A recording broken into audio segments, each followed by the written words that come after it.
everybody. Oh gosh, I've been inspired by our friend, fellow coach, Pam Driscoll, who put a question out the other day, and she said, how old were you when you learned that Black lives didn't matter? Well, for me, I started thinking back, particularly when I was quite young, and found the first instant really was different, because when I was about 4 and 5, we lived out in the country by the Indian reservation. And I learned firsthand about how those people, in quotes, were different. And my most memorable moment, though, the thing that really sticks with me to this day, is when I was, I think, 7, just about 8. And that summer, I went on a car trip with my grandparents from Niagara Falls, where I was growing up, down to Tampa, Florida, to visit my aunt and uncle. And it was this great adventure, stopping along the way, spending the night in Howard Johnson's motels and eating in that restaurant. But we spent about 3 days in Alexandria, Virginia.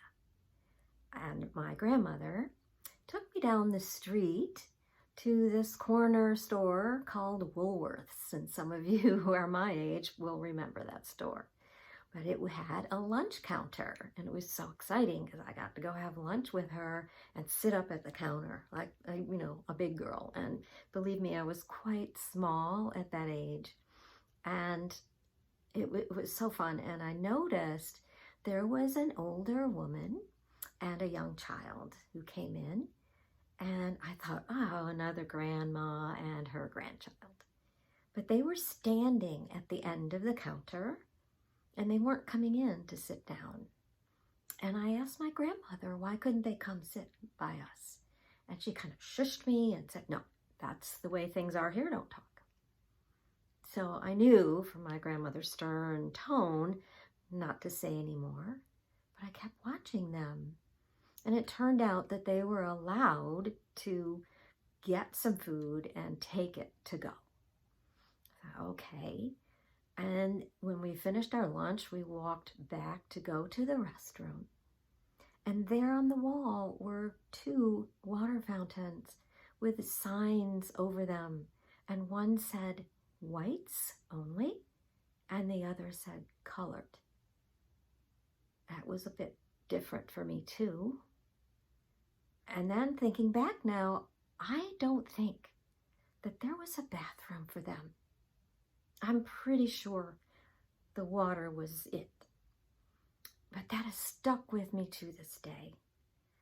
And, when I think about all the different directions my life took and the choices that I made, I ended up right back in Alexandria, Virginia, right where that Woolworths was and that counter was.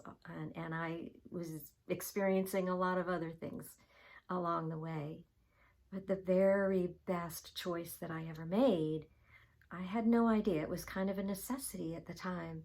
But I moved from medical technology, working in hospital labs, and becoming a hairstylist and getting into hair color and loving the art and science of all of that.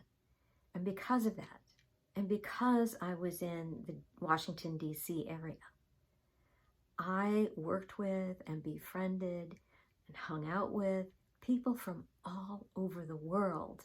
And I got to experience firsthand all sorts of ethnicities, religions, genders, and choices. And I was so amazed at how wonderful each and every individual was, regardless of where they came from and what their cultures were. They were amazing people. And to this day, wherever I go, if I'm in an environment that's a little bit more blinders on, sheltered, I am so grateful that I've had that experience and I still have those friends. And so today, I honor all of them that have been out there speaking up and listening. And together, We're going forward. We're changing one conversation at a time. So what about you? How old were you when you learned Black lives didn't matter?